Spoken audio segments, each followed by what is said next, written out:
I think from like a standpoint of how like cool this is as like a bit of Dragon Age history, like the actual video game itself, not the actual in-game universe. It's a very, very interesting game.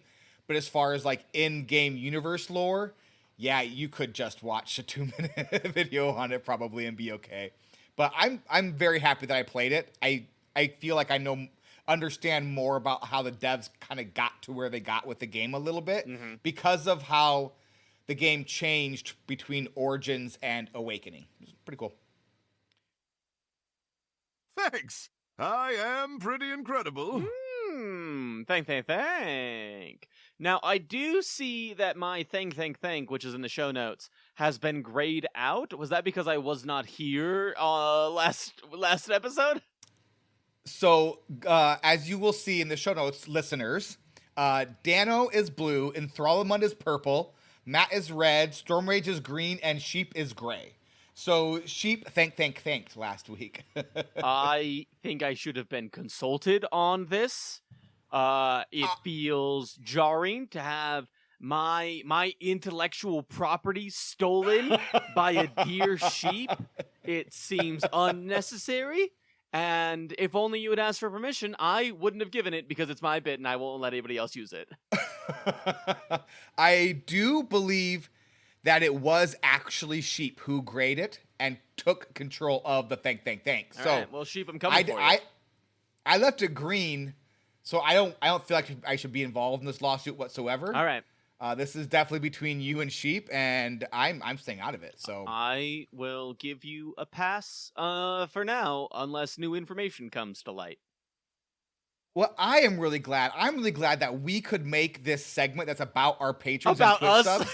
subs. Yes. So I'm really happy that this moment in the podcast that we set aside every week to thank the people that keep the lights on. Yeah. I'm glad we made that about us. So I think more of this Twitch show subs needs to be about us, if I'm honest, Dano. Patrons and Twitch subs, you're welcome. I think we're going to say you're welcome this week. Nailed it. So what you get for being a Patreon Twitch sub, besides just like the warmth of your heart of giving us some of your hard-earned money, is you get this Squelch After Dork, which I want to talk about Hearthstone pets with you. Can we talk about Hearthstone pets and After Dork? I mean, if you want me to just be mad for 15 minutes, I sure can be. I know it's stale news by the time so we're recording this podcast on June 25th. It is going to release on July 2nd. So it will be July 1st. It will be stale news by then, I think. But I still really want to talk about it. Only technically, because it will... I don't think King Crush will be active yet. Like, I don't think you can get the pet yet. When is it? Yeah, so this event will be July 8th. So it'll technically be before anybody can interact with it. Okay, that'd be great if we could. So I have a couple questions as well. Yeah. About like some of like the surrounding infrastructure around the whole situation. Great. I have questions from you about like just like Hearthstone in the past like 6 months about how certain things are like put together and everything. That's what I want to know. So, but yeah, I went back just to kind of see what the deal with the pets was because I hadn't heard about pets, and I was like, I don't even know where to get Hearthstone news really anymore. And I was like, I have a place I can go to get Hearthstone news. Was it the Blizzlet podcast? It was the Blizzlet podcast, yes, which I am a proud Twitch sub. That's true. And I hope that when you thank me next week, that you talk about yourself. That I can guarantee. Honestly, though, patrons of Twitch subs, thank you so very much from the bottom of our hearts. We do really, really appreciate and love you very much. This one's a real page turner. All right, so here is our cast of characters. We have basically an entire new cast of characters. We can go over this real quick, but we can go over this. Daniel can like throw in any questions he might have as well. Yeah. So we have Anders, the human mage, who is our new Alistair. But instead of being a royal, he is just a mage that doesn't like the circle and runs away. And claims that the reason he runs away is that he likes that he likes being caught by a specific like woman Templar. And he's like, hey, it's kind of nice. So I guess he has a little crush. So, and he also likes cats and has a pet cat that we gave him. Great. No questions. Pet cat that will revive the entire party and heal them to full. No questions. Great. Then we have Justice. I have Justice questions. is a benevolent. Okay. That cannot be his name. That simply cannot be his name. Justice? Yeah. So Justice is the embodiment of justice. So Justice is a Fade spirit, and the Fade spirits, like, their name is what they are. So, like, you know how, like, so the demons are Pride and Envy. Their name is, they're a Pride demon, or Envy, they're Pride and Envy. So Justice is the embodiment of justice. So, like the embodiment of peace would be named Peace. That's just what they are, because they don't have they don't have individuality. They just are this thing that they are.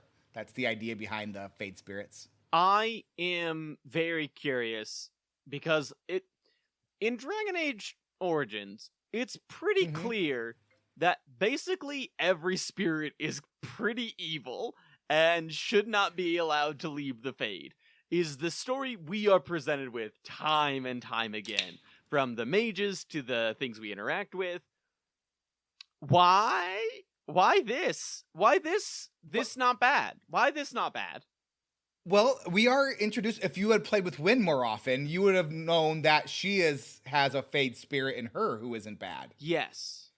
So it's just the demons who are bad. The Fade spirits just mostly keep to themselves because they're not interested in humanity.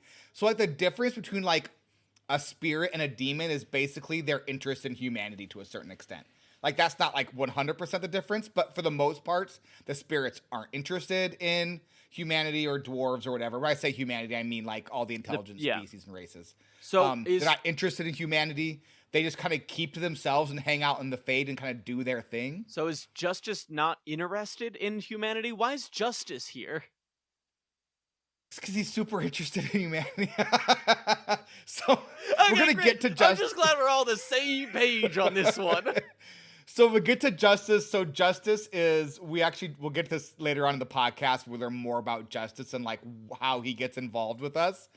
But yeah, so he's not really interested in humanity so much as he is interested in some humans that got trapped in the Fade and like the justice he believes they deserve. And so that is where Justice kind of gets into the story. Okay. Yeah. Then we had Mirari. Don't know how to say her name because she died in the first 5 minutes of the game. Sorry, kid. Rip. Nathaniel Howe, the son of Rendon Howe, the former villain lackey. He doesn't like us, but now he does kind of like us because he's kind of a cool guy. So like he joins our party and he's like, hey, I like this whole Grey Warden thing. My grandfather was a Grey Warden. I like protecting people. I'm not like my dad at all. My sister is married to like a merchant and like living a regular life. And so like the Howes are like normal people except for their dad who like totally stunk basically. Yeah, he was the worst. He was an actual monster. But like raised pretty decent children. So maybe the mom was great, but I don't know where she is in this story. I have to presume she's like dead or something. But yeah, so like, but like both his kids, legitimate good people. So don't know what happened there. While you're Googling that, we'll talk about Ogren. He's our only repeat companion. So all of his character development got undone, and he's just a dwarf warrior and a total drunk. And there is a quest, quote unquote, companion quest, where his wife comes back and is like, hey, why did you leave us? And then you can kind of help him or not. And it's kind of tough to help him, actually. So. The mom of Nathaniel is nobody. There is no information on her in any way, shape, or form. They didn't even like write in anything about that is remarkably funny. So we can make up our own story about Gretchen Howe. We do have a name. Her name is Elaine Bryland. And outside of that, there is nothing. There's not a note. There's not a hyperlink. There is nothing. Gretchen Howe is a way better name. Can we call her Gretchen Howe anyways? For you, anything. Great. So Gretchen Howe, so she was a school teacher before she met Rendon Howe, actually. Obviously. So, yeah, obviously. And just a really wonderful person. loved by all of her students and parents alike. Red and Howe just, swept her off her feet. And then they had 2 children. And then he kind of like ran off with them to Denerim. And then, and she went off and she saved, children from a dying fire, from a fire. From a dying fire. I like a dying fire. Yep. The fire itself was like, I'm dying, save kids.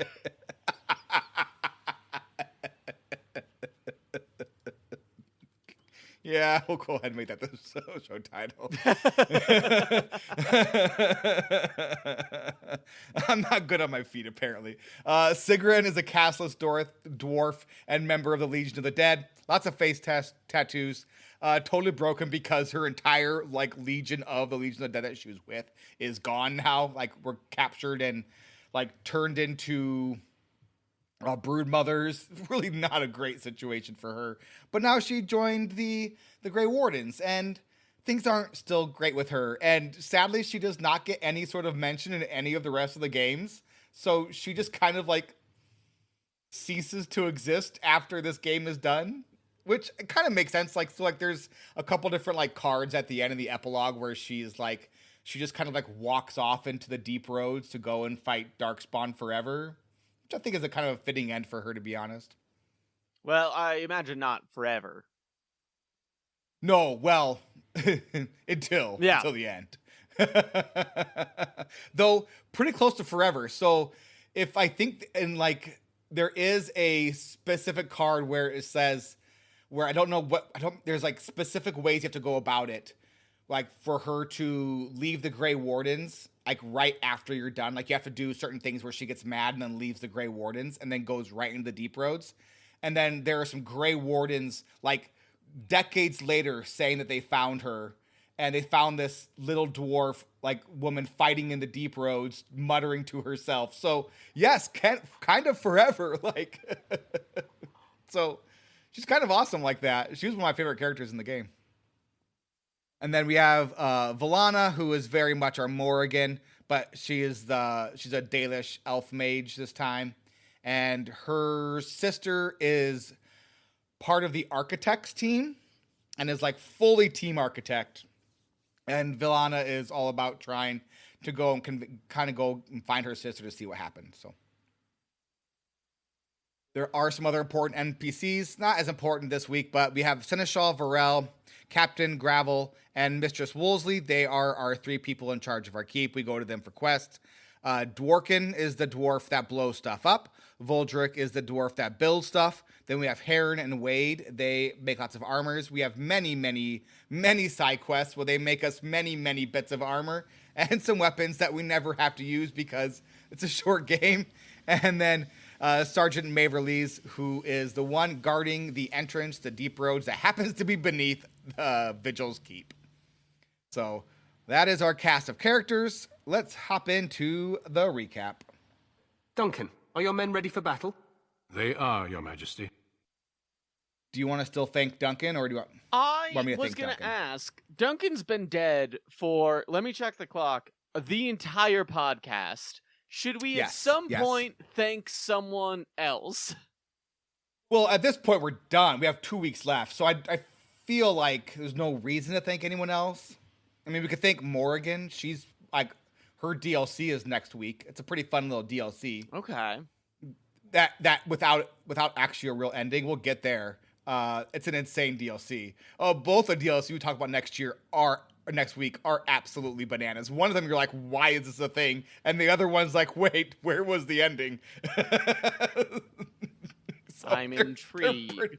They're pretty great. I thought about trying to find an appropriate drop within Awakening for these 2 weeks, but I was like, it's 2 weeks and I don't even know what it would be. So I didn't put any effort into it. So I'm sorry. How dare you? I'm going to thank Dworkin. Thanks, Dworkin. You should thank Dworkin. Dworkin is a treat. He makes bombs out of whatever that magic stuff is. Lyrium dust, I think is what it is. Yeah. He makes bombs out of it. And if you ask him to not to be safe, he calls it Dworkin's quote unquote safe bombs. It's really funny. Good. All right, so there are 3 main quests. We did one of them last week. We have Last of the Legion left, and it comes from beneath. Oh, sorry, and Shadows of Blackmarsh. We're also talking about It Comes from Beneath. That is the in Vigil's Keep. There happens to be just a random entrance of Deep Roads we have to go and take care of. So Sure. we're going to talk about that as well as the end of the game this week. So Last of the Legion. So like all the main quest lines, we have to first go to Amaranthine. You're the one that played it. I don't know that any. I don't remember them talking about it. I don't know. I didn't pay attention enough, and I should have gone and listened to somebody. I don't know. I didn't. So I'm going to keep on saying it different each time. Great. So Amaranthine, to talk to a guy, and then that guy just sends us immediately to somewhere else. It's like, oh, good. Love this extra step that you gave us. This is wonderful. So he sends us to Knotwood Hills, and it's just an honest-to-goodness hole in the ground that leads someplace. Like, it's just stairs leading into the ground. If it's not wood, what is it made out of?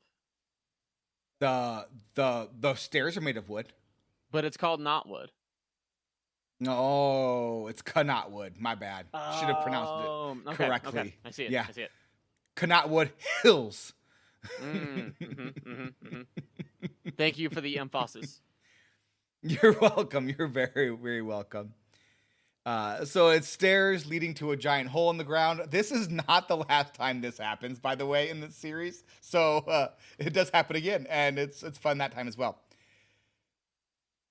So here we find, okay, first, there is you can go up and to the left when you first get here, and there is just a dude with, like, some people, and they hung him. Good. And then there's a note that says, this says what happens to adulterers or something like that. And then that's that. There's, like, no quest or anything. It's just like, here's a thing that happened. It's like, run away before someone else sees us. It's like, what? I am fascinated in the choice that led to that. I imagine someone might have been a wee bit frustrated at someone who's like, I'm going to put this in the game because I need to get it out.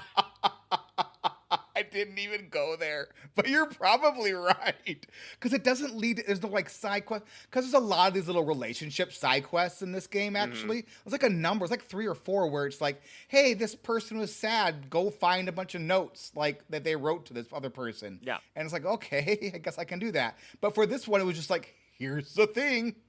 But that's a good point, because there are a lot of, like, sad, lonely person quests in this game. Something happened to some writer. You're right. It's true. All right. So we head down the stairs, and, like, it's this giant hole in the ground with, like, some darkspawn, and they are, like, dragging some dwarf into the deep roads. And so we're like, oh, that's not great. So we stop them. We attack them, and we meet Sigrid for the first time. It's super cool. We go into the deep roads here, and it's just like a bunch of, like, Legion of the Dead, and then they quickly die. Well, and then we find out that they're turning them into broodmothers. Living up to their name. Yeah. So we quickly find that, like, they took all these Legions of the Dead, the men got killed, and the women all got turned into broodmothers. So we learned that there are a lot of broodmothers that need to be taken care of. Like, okay, let's go take care of that. So what should this quest be about? Obviously, it should be about some dwarven ghosts that were defending against the Darkspawn in this, like, place. And most of them ran away, but they forgot to tell the castless dwarves to run away. And so someone was like, hey, castless dwarves. I know, that's true. Hey, castless dwarves, what if you stayed and defended this place and defended the people running away? Then you could prove to people that you're worth something. And most of them were like, what? But others were like, sure. And so they defended longer than anybody thought they could.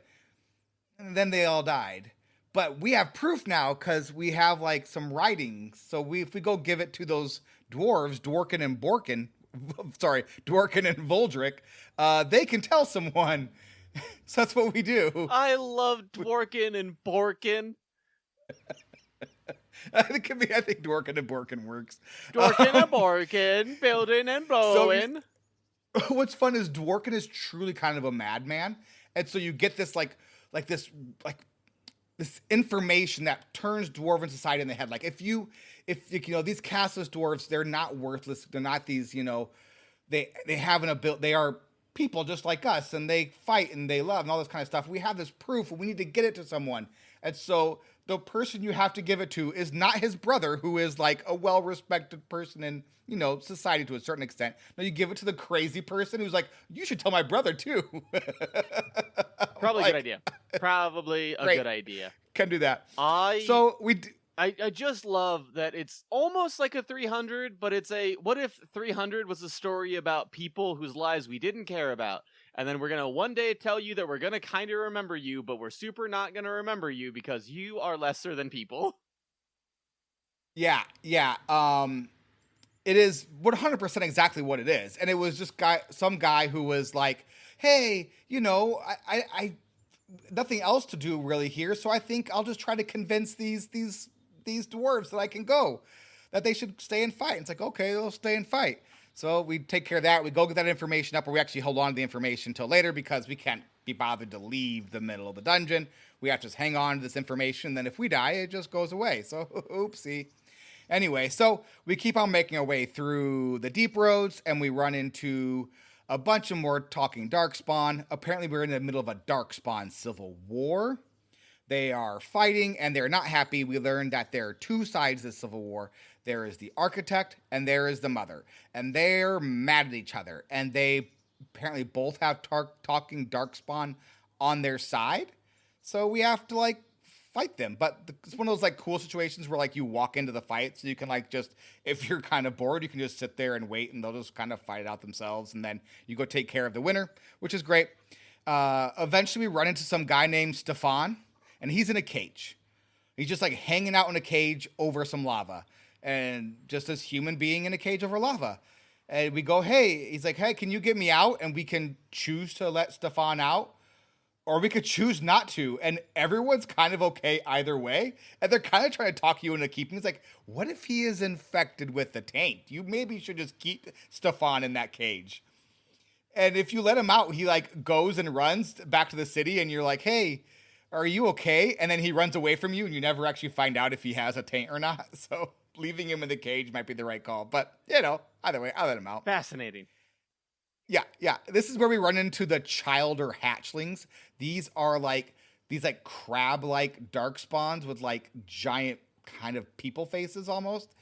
And they're super frustrating because you deal with them in like massive groups, and they have an overwhelm ability, which like they will attack and like they tackle you to the ground, and then you're basically just stuck like being attacked for like 15 seconds. Yep.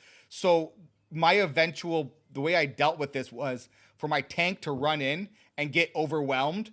And while the tank was being overwhelmed, I had the DPS just focus down this one because the tank couldn't like get hurt by the overwhelm. It just couldn't do anything. Mm-hmm. So it's kind of like it was like an equal stun for both. It was like, you know, this is all right. This is a thing, I guess. The absolute best part of this part of the deep road. So you walk all the way through this. You walk through this entire like section of this dungeon. You fight through Darkspawn. You learn about these ghosts, and then you get to a fork in the road, like a legitimate like fork in the road. To the right is the Broodmothers. You don't know this yet. To the right is the Broodmothers, and then to the left is just an exit of the dungeon. You just can leave. And then you leave. Okay. I was like, oh, okay. So you're out of the dungeon. So I was like, I guess I'll go sell my stuff. I go sell my stuff, and I come right back to that, and I go right back in, and then go and finish the dungeon. It's just like the only time in the game I've ever seen this. It was really weird. It was like, why is there an exit here?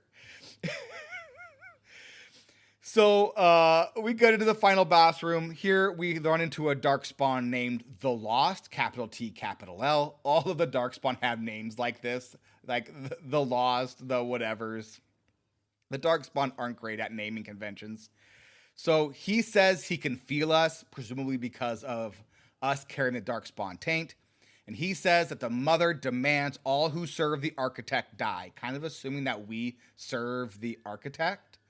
So we have to fight him, and he has like a giant golem that fights along with him. We kill him and the golem.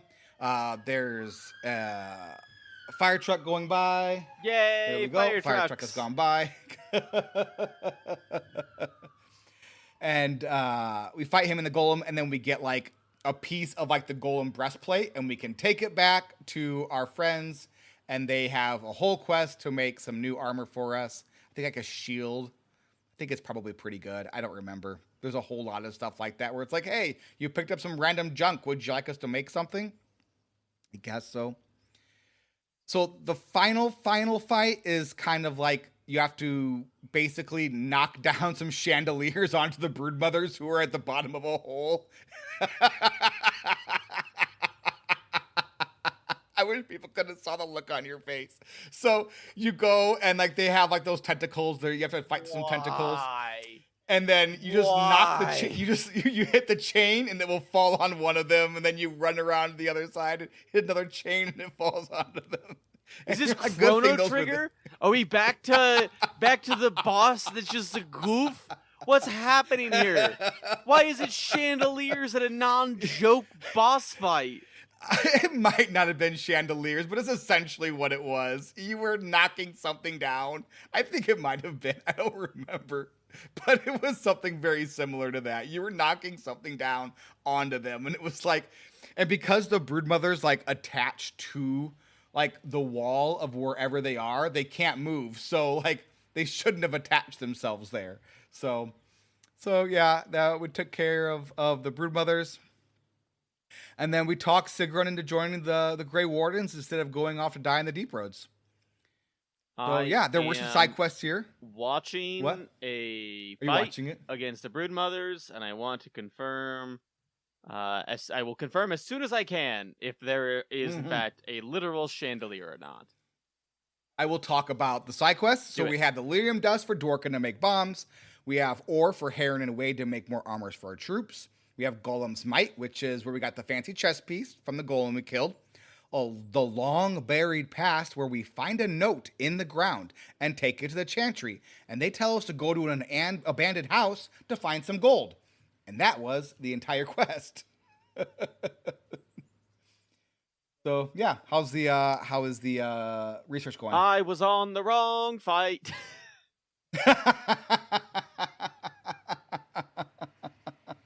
I am now, I think, on the right fight.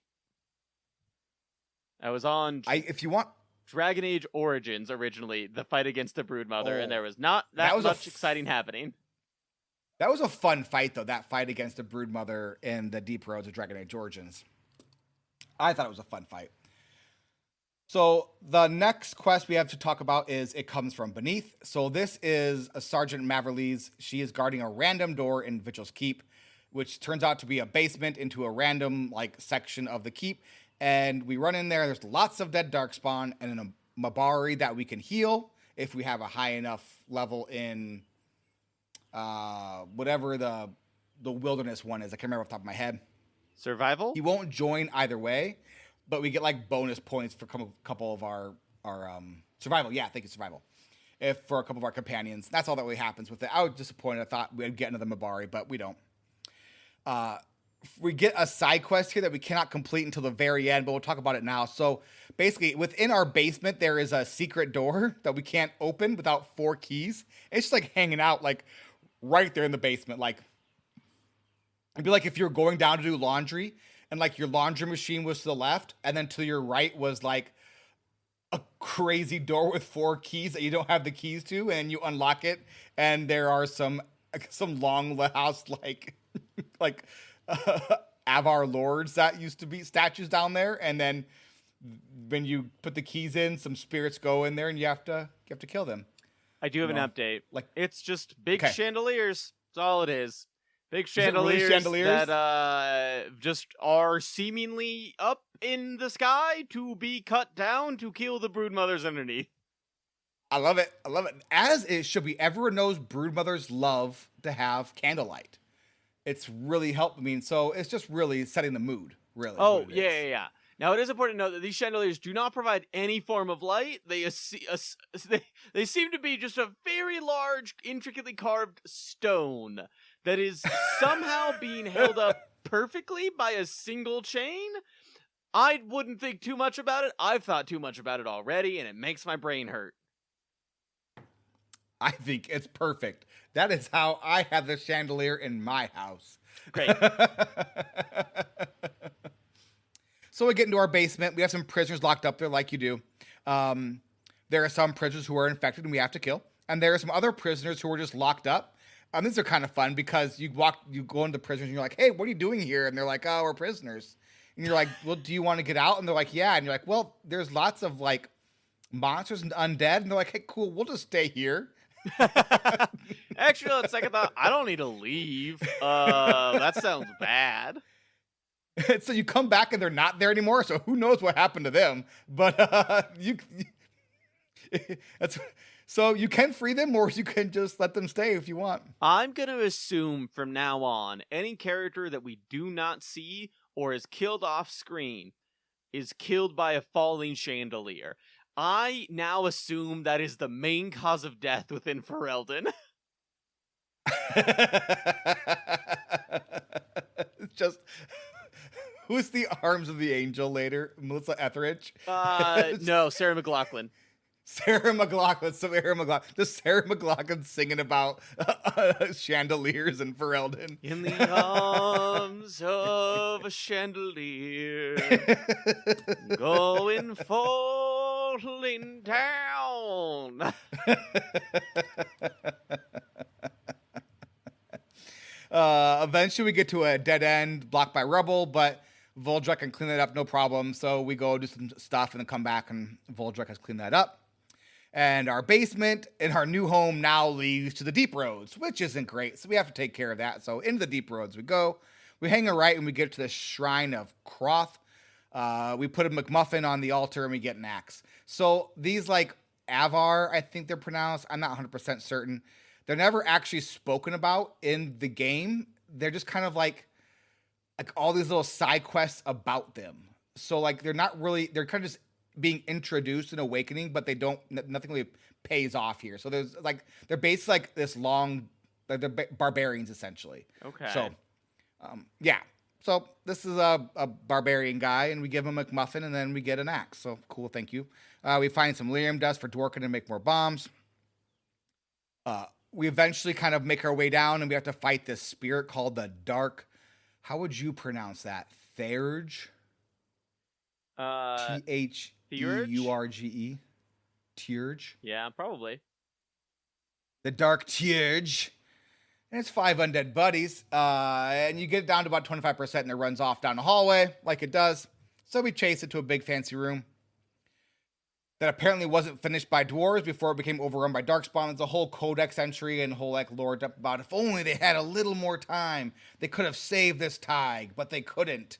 So we get there, and then there's just like this giant ogre wearing armor that we have to kill. And eventually the Dark Teurge, after we kill the ogre, the Dark Teurge goes and possesses it. We have to kill the ogre all over again. And then once that's done, Voldrek comes down and is like, you know what? I got a free couple of hours. Why don't I finish off these giant fancy dwarves, these doors the dwarves couldn't do, and seal off this Tig. So he does that. So he's apparently some sort of like super genius when it comes to building stuff. So too bad they didn't have him back then, but we have him now. So our keep is safe and we can go on doing whatever it is we're doing at the Vigil's Keep. Next up, Seneschal Varel wants us to find a dude that ran off a Grey Warden that we lost. So he was like, hey, go find this guy. So he goes, hey, check out Amaranthine. There's definitely a guy there who can figure it out, what's going on. So we go there, and he immediately sends us to the Black Marsh. Not actually immediately. There's actually a whole lot of backstory for this guy, and I am blanking on his name, but there was like a whole like 20-minute YouTube series they created, like introducing Dragon Age Awakening. I know. It's like this guy's story, and like him like coming to Vigil's Keep and like finding out like that the Darkspawn are being organized and going off trying to figure out what happens. And then he disappears. Then we go to his room in the inn, and it has like, it's just like this crazy like board with all these like notes on it where he's like tracking these talking Darkspawn, and like no one believes him. And so we're like, okay, last place he went to was Black Marsh. Let's go see what happened to him. Kristoff. His name was Kristoff. I want to know a couple things here so far. We've gotten through one of Dano's 1, 2, 3, 4, 5, 6 sections so far.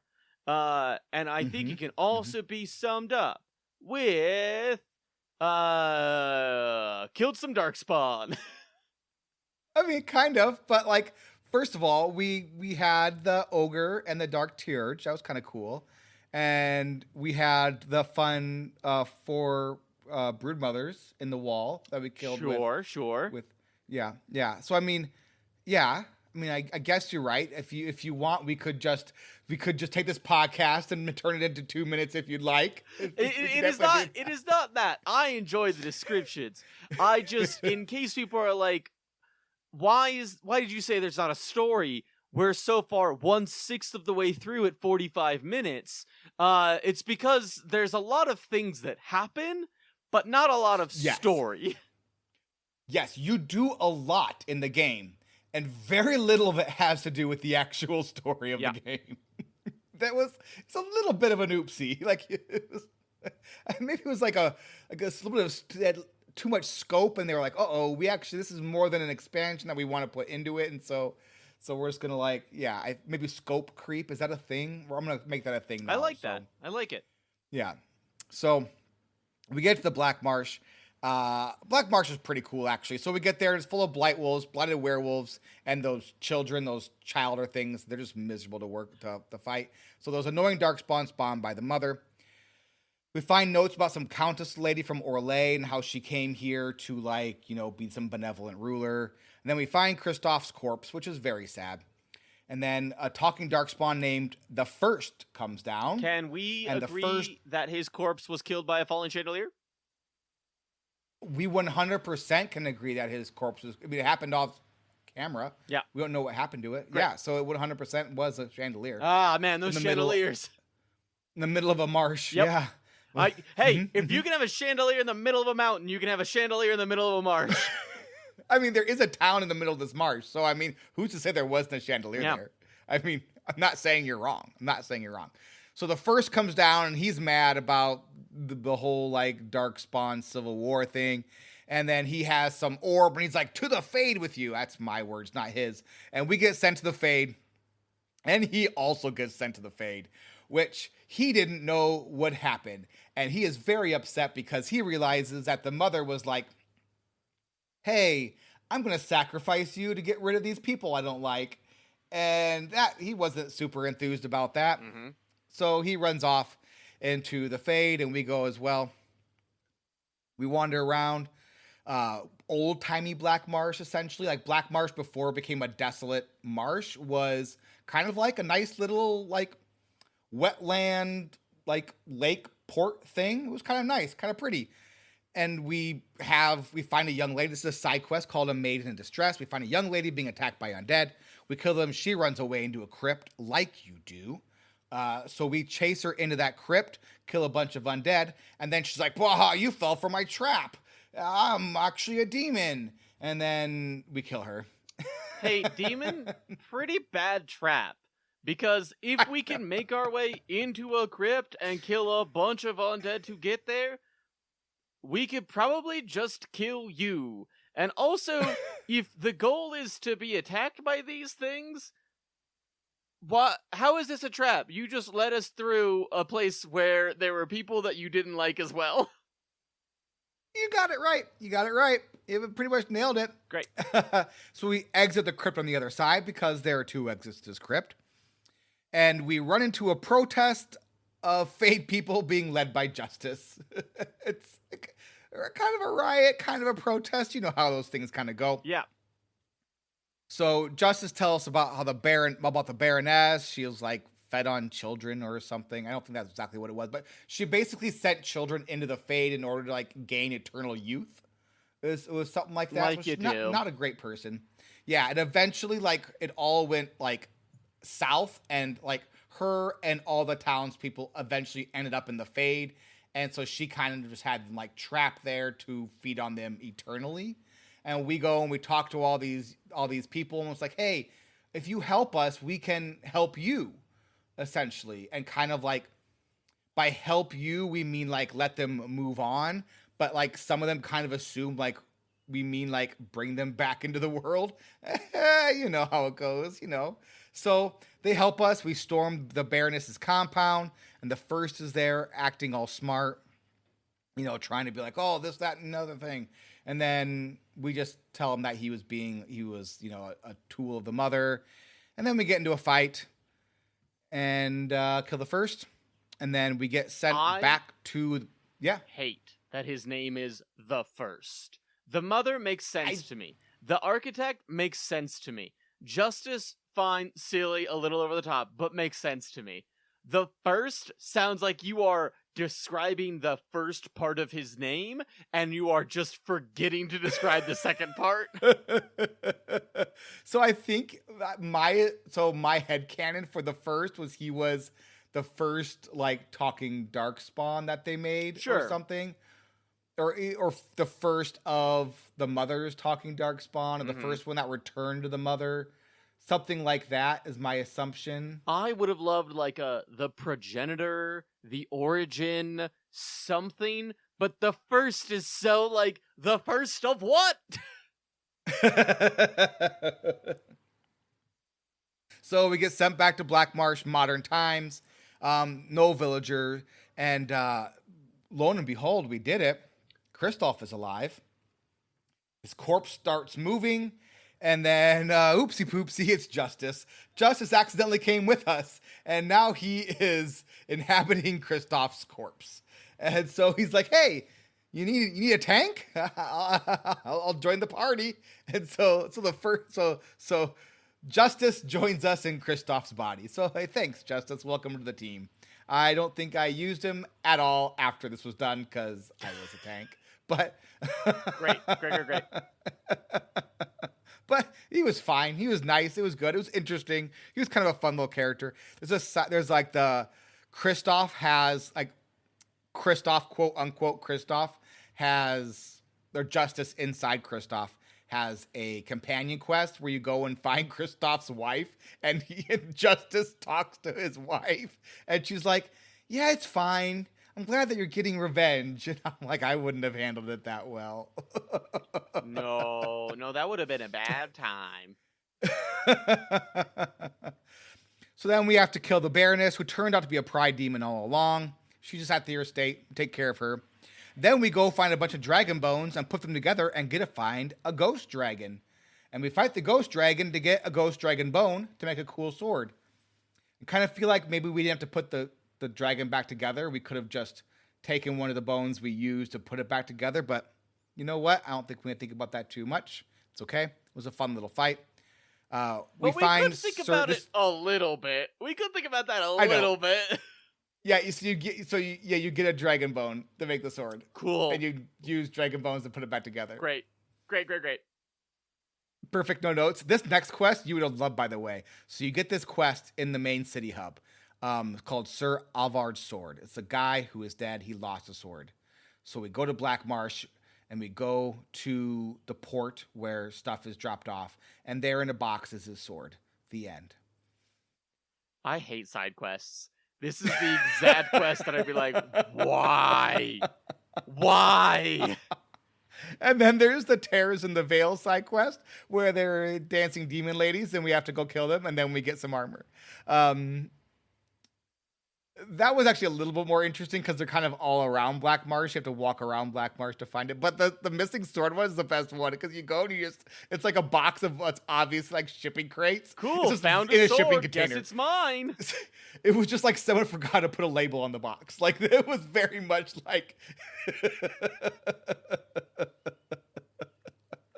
Sometimes so we did it. so we put the whole party together. So we go back and we tell Seneschal what's his name, and he's like, "Oh, great, good job doing all these little things that we needed you to do, because were all very important things that you had to do." And then right as we're doing that, a messenger comes into our throne room, and it's like, "Hey, the mother is attacking Amaranthaean." So we're like, "Oh, I guess we better go take care of that." So we get there, and the architect's like, "Hey, I can help you with this," and you can say yes or no. With help there, and he wants to his help essentially is to say, "Hey, you should blow up the city." And your companions are like, "Yeah, if you blow up the city, most of the people are gone. No one's there, no big deal, NBD." And then all the Darkspawn will also get blowed up, because the reason we need to do that is Vigil's Keep is also being attacked at the same time. Who could have saw it coming? Not So we have me. to make a choice between saving Vigil's Keep or saving the city. And the city, they say, is already lost. Now, if you save the city, it turns out there were a lot of people still in there. Yeah, that seems like a pretty easy choice of save civilian lives or go back to a military installation. I hope you can keep it. I'm gonna choose those civilians. So, like, the idea is basically that if you did all at the little, like, to-dos on your 3 keepers, like, to-do list, and you found, like, the right stone and did all the side quests, like, the keep is strong enough to survive on its own, because you leave some of your companions behind as well. If you found the And if missing you didn't sword do in a those box. things- You found the missing sword in a box, indeed. There is certainly more to it, but I honestly don't really remember. I didn't do the Vigil's Keeper. I saved the city. And you just kind of run around and kill Darkspawn in the city. It's fine. Like, they're very thankful. I mean, I would hope so.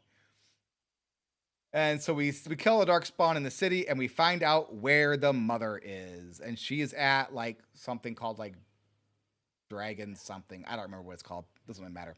So we get to where the mother is, and there we have to run around and basically get these different towers. You don't have to do it, but there are these, like, little magic stones, essentially. And by putting them together, you get this power that you can use against the mother. So it's very similar. It's the same exact mechanic, actually, that you use in the Circle Tower in Dragon Age Origins. So, the right-hand corner, you have those, like, 4 powers. You could, like, use different shapes. Yeah. So for this, the way they use it in this game is it's different powers that you gain. So they're like, basically it's a giant AoE attack, it's a giant stun, it's a giant heal, and it's like one other thing I can't remember off the top of my head. But so, or a giant flame gun. So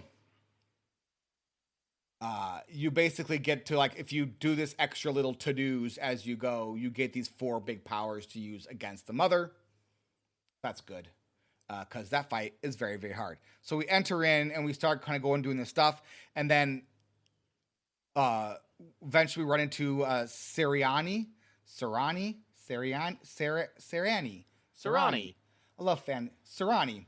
Run into Sirani, Valana's sister, and she's the one who joined the Architect, and she's like super team Architect, and she starts to tell us Architect's plan, which is kind of to make Darkspawn just like every other intelligent race. And she's like, the Architect's making them smart and cool and good, and they're just like children, and they need someone like me to teach them right and wrong.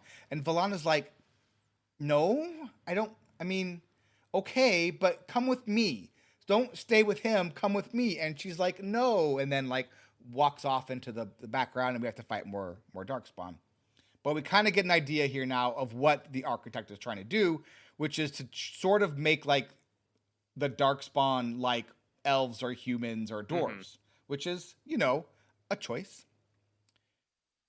We continue to fight more of those Childer things, more armored ogres. It's like all of, like, the big bads from all of the dungeons we've been into are in this place. It's kind of a tough little fight to get to the mother even. It's a lot of fun.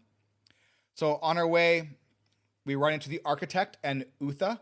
Utha is this dwarf that hangs out with him. And it turns out that she was once a Grey Warden. And she was the one that basically sort of, like, was the first to, like, be on Team Architect, and she volunteered on her own and came to me. So he explains his plan, which is he wants to stop the Darkspawn drive to find the archdemons, or the old gods. He calls them the old gods. The mother calls them archdemons. You remember, they're the same thing. The old gods basically essentially turned into the archdemons. And then the archdemons are the ones who like drive the Darkspawn to find them. Mm-hmm. They hear the whisper, the call of the archdemon. And when they find an archdemon, then a blight begins and they all go to the surface and attack the surface world. So he wants to stop the blight, essentially. His idea is to stop he wants to turn all of the Darkspawn intelligent so that they no longer kind of hear the call of the archdemon, and then they don't have a blight. Now, part of the problem with that is some of them, even afterwards, kind of like are super upset that he took away the call of the Darkspawn of the archdemon, one of those being the mother, and she says she misses the song.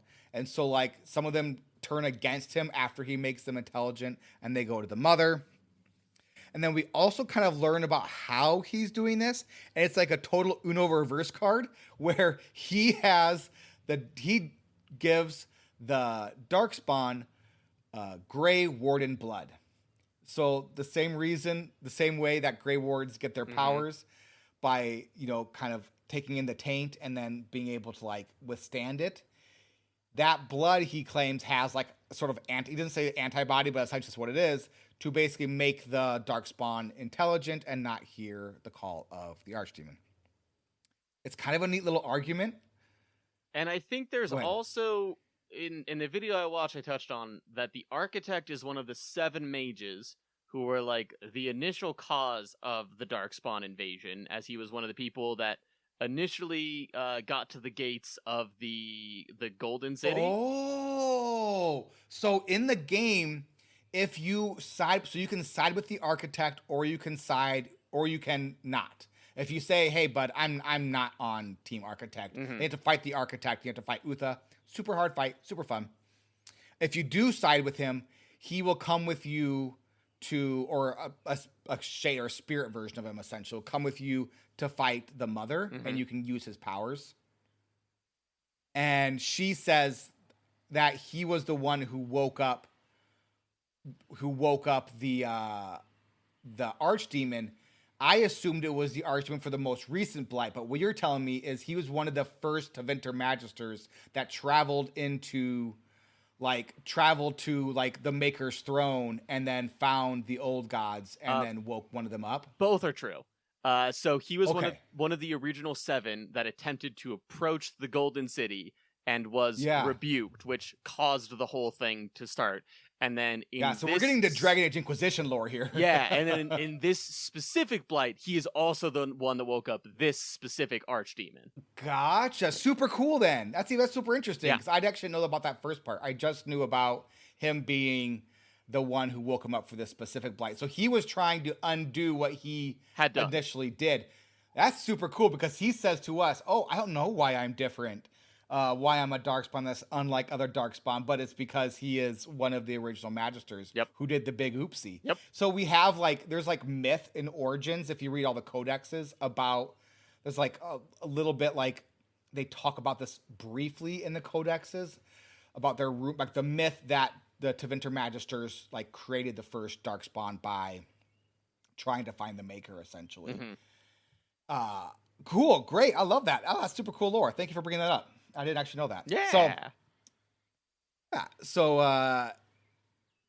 Anyway, so you can have him. You can join the Architect if you want and have him join you, or you can fight him. I fought him because I was like, you know what? I'm a Grey Warden, and Grey Wardens aren't on the side of any Darkspawn.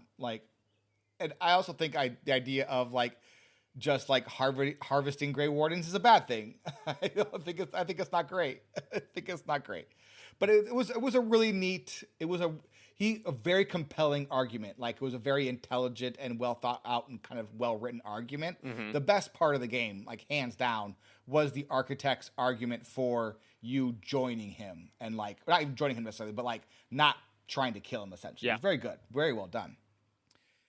So we do that, and then we continue on, and we eventually get to the mother. And Stormrage, tell us about the mother and what she looks like. Yeah, so the mother on in most of the cutscenes that it showcases, she is pale white, like translucent white.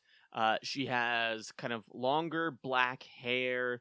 Her clothes are 100% less than Morgan has. And she's got like these blood red eyes. She has blood it looks like blood, or like this dark ooze is dripping out of her face. She looks pretty horrific. And then when she opens her mouth, it's almost like an alien thing where it kind of like folds Predator. back It's a predator onto mouth. itself and opens up. Yeah. It's terrifying. And when I first saw this image, I was like, wow, they made her unreasonably, weirdly attractive. And then it pans out further, and she is, again, clothing optional, let's say. And the top half, the very top, it looks very humanoid in her body shape. And then it goes into the best way I can describe it. Do you know that game where there's like a stack of circles, and you have to get the stack of circles to the other end of the pillars, but you can only move the top block at a time? Do you know what game I'm talking about? I don't. I'm sad I don't. Okay, it's like a traditional, like a Chinese puzzle kind of thing, and it's in a lot of different video games. And so just think of it like that. It's just like layer upon layer upon layer upon layer of things that young species might suckle upon in order to feed. Mammals? Yes, essentially? specifically mammals. Thank you. Yes. In you're welcome. this just cacophony of flesh. Yeah. So if you befriend it, it's basically like half normal, insane humanoid, and then half broodmother. It's insane. It's the Towers of if you- Hanoi is the thing that I was thinking of, by the way. There we go. So she tells us she misses the beautiful music. She calls him the father, capital F, the father. He doesn't like being called that. If we side with him, he will come. This is when we learn about him trying to do his own joining to undo the blight, or undo the darkspawn, essentially. Like he thought like, oh, since I can do this to darkspawn, why can't I do this reverse joining with the archdemon? It did not work. But he's like, I did my best though. And then we have to fight the mother, and it is a super, super duper hard fight. It took me two or three times like to go for it to actually get this one completed. And even the last time I got it, it was kind of by the skin of my teeth.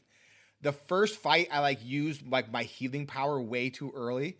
I ended up having to use the cat to res my party at one point, and I found it very difficult.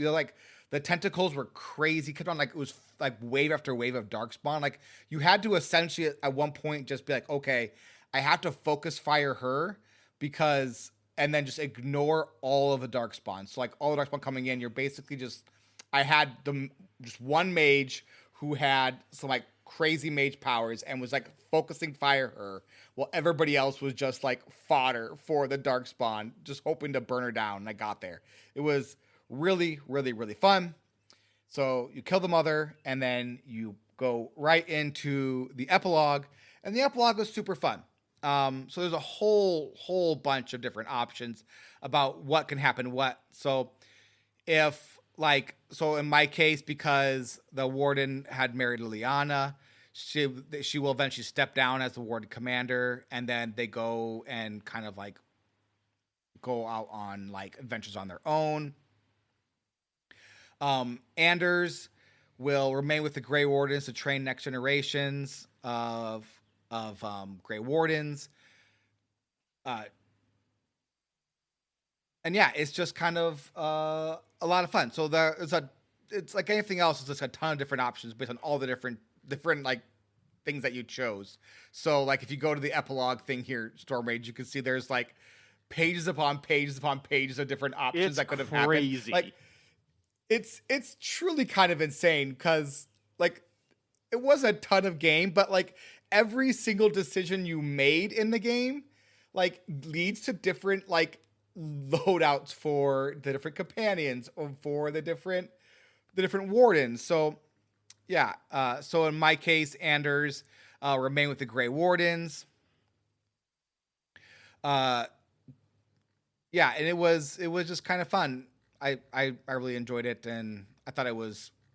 I thought like the whole idea of like being able to like leave the keep alone was really really fun, and I loved all the different choices. I thought they were great, and they panned out. It was nice, and I felt very. Even though like I didn't get you don't get a lot of the story to the very end. It felt like what you were doing, even though it didn't have a lot of worth, was like there was worth to it. Like it was like from like where we're sitting here, it kind of sounds like busy work, but because of how like these early Dragon Age games worked, like the busy work pans out in the end in the form of like story beats.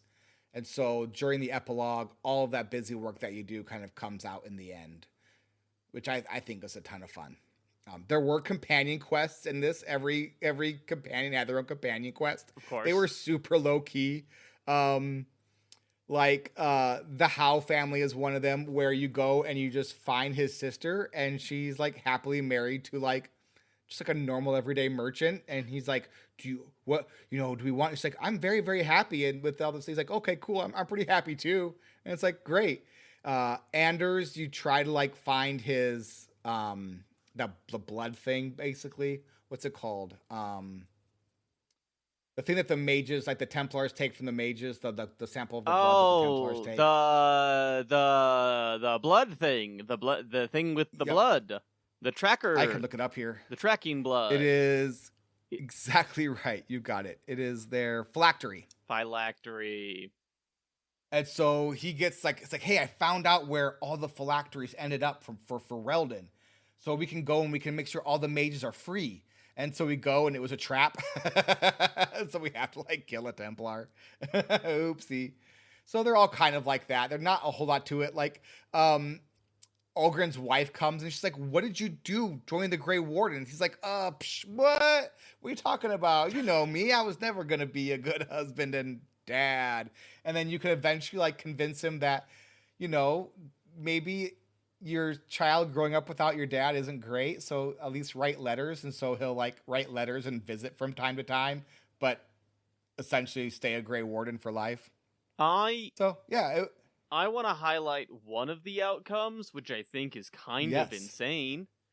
If the warden gave the peasants food during their revolt, or peacefully quelled the rebellion by persuading the peasants to disperse, they will continue with their uprisings due to their suffering both during the war and afterwards. Their success at the first riot emboldened them, so more uprisings followed, which were often put down brutally. Which means that it's better to just kill the peasants the first time around? Yeah, I got that. That's what I did was I fed them and then I got that title card. I was like, that's a weird ending there. Don't treat peasants like people, I guess. Yeah. There was a cool one in here as well where, so at one point in the game, you can choose to either, you have enough troops to either defend the city or defend the farms. And if you choose to defend the farms, your troops are so spread out they can't defend all of them. But everyone agrees that it could have been worse. And so it's like, yeah, it was the right decision, but there was no good outcome. But that was pretty cool as well. So yeah, it's a kind of a dark game, to be honest. Like there really isn't the after you finish the Darkspawn go back into the deep roads, which is a bummer for the dwarves, but yeah. If the warden chooses not to protect the farmlands, they will be devastated. But new settlers will come.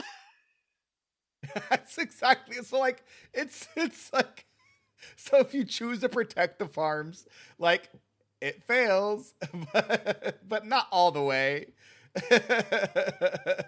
What a silly the bad epilogue. day. What's some weird things?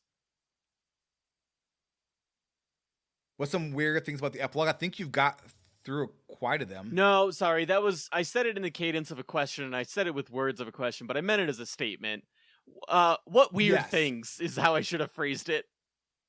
Yes. So here we go. If left to defend the keep, and the warden chooses to save the city, justice will fight valiantly. But before the victory horn is sounded, a darkspawn sword removes Kristoff's head. It is unknown whether the spirit perishes or simply departs. At least for Kristoff's wife, it is finally time to claim her husband's ashes. So that was the ending I got for justice.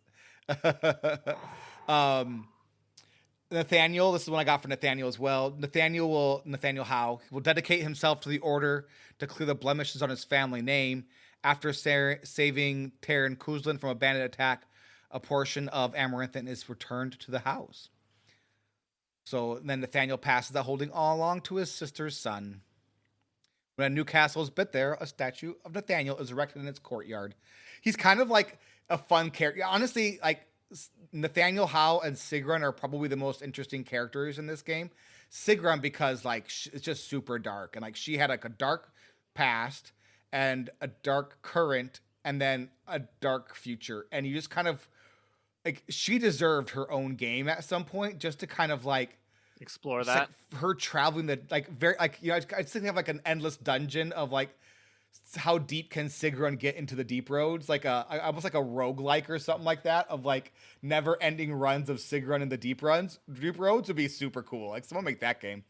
And then Nathaniel, because very much like could have been very much that rotten son of a rotten father, but instead he got caught breaking into the estate, but he wasn't trying to really enact revenge essentially, but he just wanted to get some family heirlooms.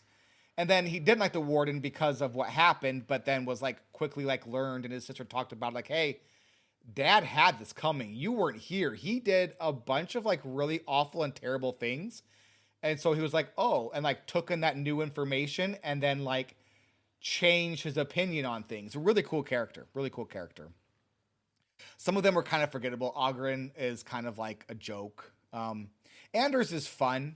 Anders is in Dragon Age 2.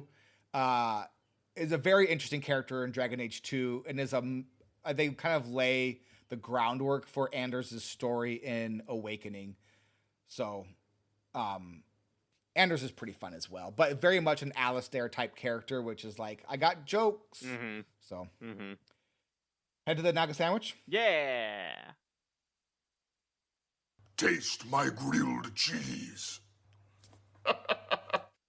Munch, munch, munch. Yeah, the munch disappeared. I'm not sure what happened there. So I've got the first good, not so good, and best good, unless you want to take one of them. No, I'm good. All right, there we go. So first good, the final battle was great. It was super difficult. I love a good, super difficult boss battle. It was so hard that I was like, do I just lower the difficulty level? And I didn't, and I was very happy that I didn't. Yes, I want you to keep that text very, very small forever like that. I don't know what you're talking about. Not so good. The crafting was so bad. The crafting was so terrible. The crafting of runes was shockingly bad. So I talked about this last week, Storm Rage, but the crafting of the runes, I want to talk about it again because it was so insane. So I want to ask you how you would, so there is a crafting system of runes, right? Yeah. And so like you have like novice runes, journeyman, master, grandmaster, and then whatever. So you have a bunch of different levels of runes. Yeah. And you have also different types of runes, including armor runes and weapon runes. So they introduced armor runes to the game. Cool. So they have lightning, fire, undead, that kind of stuff. How would you organize the runes? Well, within the crafting menu. I would imagine that if I wanted to, let's say the lowest is journeyman, or is the lowest novice? Yeah, novice. Yeah, Okay, you buy novice. So journeyman is the lowest you can craft. One just above it is journeyman. If I wanted to make one journeyman fire weapon rune, I imagine that it would take, I don't know, like 20 novice fire runes, and a couple other things in order to make that. And then you'd need like 55 billion journeyman runes for the normal one, and then you just keep upping that number, so you just need more and more things. You do have the idea right of how it is done. It is not like it's not an insane number, but it does like, so you need 2 for this and 2 for that, but you have to like kind of do backwards math if you want to create a Grand Master one and you don't have any of the intermittent ones, because you have to go outside. You have to go to a different area of the game to craft if your main character isn't the crafter. So you buy the stuff, exit a loading screen, choose your party, do the crafting. If you didn't buy the materials right, you have to leave, go through a loading screen, buy the materials, exit, go through the loading screen, choose your party, do the crafting. That's the process of it.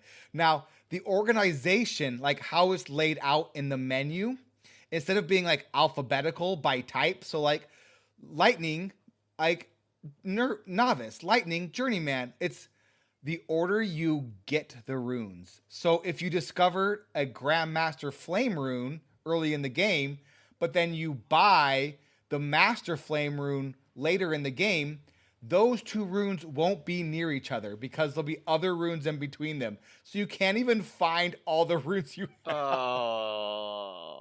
It was insane. It was absolutely insane. And then the best good was the Architect. Really super cool character. Really cool story, really cool backstory. Appreciate that. And really enjoyed kind of getting to know, like, just kind of that, like, the argument that the Architect gave us was really, really good. And you kind of wanted to take his side.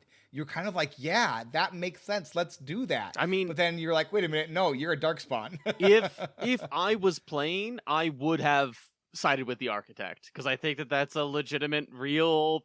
I think that's a fine solution to the end of this. I think what the big thing for me was you have to forcibly take blood from Grey Wardens, and I was like, that's not a thing. But like on the opposite side, that was his argument as well, was like, well, you do that to the Darkspawn. But also the Darkspawn are also a horde that destroys everything in its wake. So like you can't really compare them, but you want to compare them, right? So and Darkspawn, they're gonna get Grey Warden blood anyway, because they just love to murder Grey Wardens. So might as well get sentience off of it, so maybe they can regret their actions.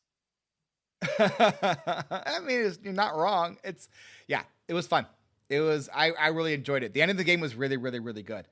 The middle part was kind of like, but the ending was great, I thought. Mm-hmm. He asks each traveler 5 questions. 3 questions. 3 questions. 3, that's a magic number. I will ask myself 3 questions. Are you still leading this part? Time for three questions. Dano, what are you liking so far? So I really liked that at the end of the game, I didn't have to go back to defend Vigil's Keep because I was a good little boy and did all my side quests. I knew that Vigil's Keep could stand on its own because I found all the good stone and I, gave all the gold so that I had a strong army. That's what I liked. I was like, yeah, take that, Storm Rage. Your Vigil's Keep would have collapsed, but mine survived just fine. That is 100% correct. Dano, what you struggling with? I didn't really get the full story of the Architect till watching a playthrough of somebody who sided with the Architect.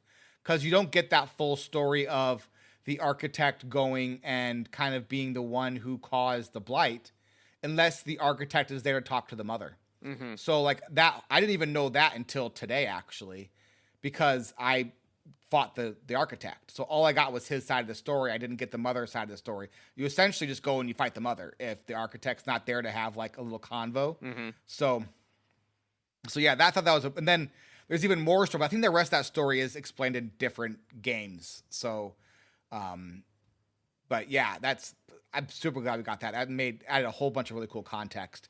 And I hope that kind of like whet your appetite a little bit for Dragon Age Inquisition, because there's a lot of cool lore in Dragon Age Inquisition. I am intrigued. And then what surprised you about the game? the idea of Darkspawn being like children and needing to be taught right and wrong was super compelling and interesting. Not necessarily like you put enough thought into it and you're like, no, that's just not how it is. But like on a surface level, I think it'd be easy to convince a lot of people of that truth. And I thought that was really cool. I also think like it's always more interesting to me. Like sometimes it's fun to just have a faction that is just like, these are bad guys. These are bad guys doing bad things because they have no intelligence or they don't have anything this or that. But I also think it's often a more interesting story if it's like, no, there are some good ones. There are some ones that are recognizing their actions are bad. And I think, like, to use a very different game, the World of Warcraft example, World of Warcraft used to have basically anybody that wasn't a player race as a bad guy. And now it's more interesting if, yeah, there are some centaurs that are bad, but not every centaur is just straight up evil. And I like the idea of taking Darkspawn and being like, yeah, but not every Darkspawn is evil. Yeah, and because they're presented very much as mindless monsters, right? Yeah. Like, throughout this entire game, like everyone is just shocked that they are planning, even because they are very much a horde. Mm-hmm. Like they are successful because they just throw numbers at a problem. There isn't a whole lot of like planning and thought behind any of it, right? And so once that's like so like to the point where they was very easy to trick, you know, Leliana and her tribe, or Leliana into thinking that, you know, the humans killed all of her people because it didn't even enter into her mind that the Darkspawn could lie and lay a trap. So it was a really super interesting premise, that this idea of intelligent Darkspawn. Yeah. So yeah, that was really well done. I don't want to undersell there was a lot of interesting parts to this game. Especially how you take care of the broodmother. So everyone knows the best way to kill a broodmother is drop a chandelier on their head. Gotta drop a chandelier. It's the only way to do it. You want to buy some death sticks? You don't want to sell me death sticks. I don't want to sell you death sticks. You want to go home and rethink your life. I want to go home and rethink my life. Dano, sell this game to a friend. The Mother and the Architect is a pretty good emo band name. And also it's already like... It's also a fantastic album already, because The Mother, the Mechanic, and the Path is hands down the best early November album. And I'm going to die on that hill. And everyone who disagrees with me is wrong. Come at me. I'll fight you. That album is fantastic. I like it. I will not come at you. I will accept this. Have you ever listened to it? No. Listen to the early November at all? No. Ascenders, fantastic. It's a 3-disc set, and most people say that it would have been a very good single disc album, and they're wrong. It's fantastic. It is so good. It's great. It's great. All right. Next week, what are we doing next week, Storm Rage? Next week, we're going to the Brecilian Forest, where we are going to find out what's happening to the Dalish elves. Either that, or we're going to play through a couple of DLCs. Probably not that. One of them is the Golems of Amgarrak and the Witch and the something. Oh, I should have written that down. We are heading to the Brecilian Forest is what we're doing. Hey, that's it for this week. Thank you so much for listening. Thanks to all our patrons for patronizing us. Special thank you to our producer and best friend forever, Nicholas Hatt. You can find links to the Discord and contact information at the pinned comment on our Patreon page over at patreon.com/squelch. Yeah! Drink that Darkspawn blood, baby! And Dragon Age is a game, and games are supposed to be fun. You can't do that after I do my thing. That's not how that works. I did, though. I did. So. Are you playing the outro music yet? Oh, yeah. The end of the show. Everybody won! Dano, it is baby into end credits. You can add something on top of end credits, but people expect consistency from our podcast. They expect professionalism from our podcast. And that is what I strive to give them when you're giving me Bush League. You can't do that, Dano. You gotta be on your game here. That's fair. No, that's fair. You're right. That's on me. Thank I you. will tighten up my game. Yeah. No. Because if Squelch is known for anything, it's professionalism and consistency. Yes, obviously. I can't imagine why anybody else would listen to us outside of those two main things. I feel like pity is a big one.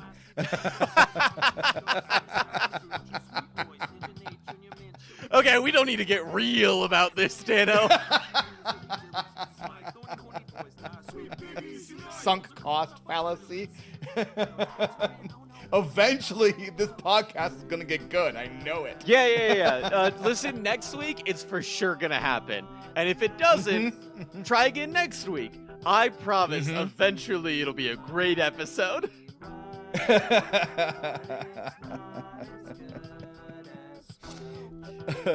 Matt managed to go back in time and find, like, with very little effort, found the new hero portrait cost 2.5 Hades or whatever it was, or 1 Hades, or which I thought was crazy. The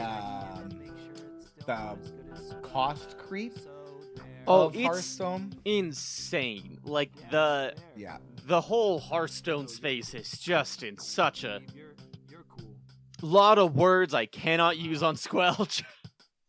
Yeah, and we're gonna definitely talk about that in After Dork. So patrons, buckle up, friends. Can I swear in After Dork? Is that allowed? In this one, you can. 'Cause Great, I thank feel you. like it is appropriate. Yeah. So we'll definitely give a warning again when we get to that After Dork, but Great. it is not going to be a family-friendly one. So, all right, that's it for this week. Hey, thank you so much for listening. Thanks to our patrons for patronizing us, and we will talk at you again next week. Bye-bye!